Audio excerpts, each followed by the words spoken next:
ایالات متحده و چین دو قدرت مهم جهان تعهدشان را در پیوند به یک افغانستان باثبات تکرار کردند.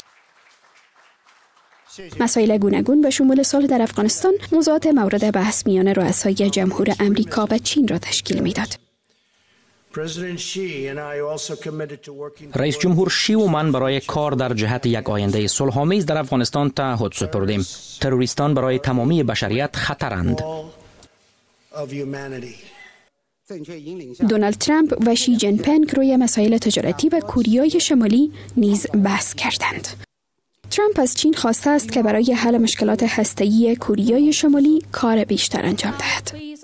او هرچند روابط تجارتی کشورش با چین را غیر منصفانه خواند، اما امضای معامله‌های تجارتی به ارزش $250 میلیارد میان دو کشور را نیز اعلام کرد.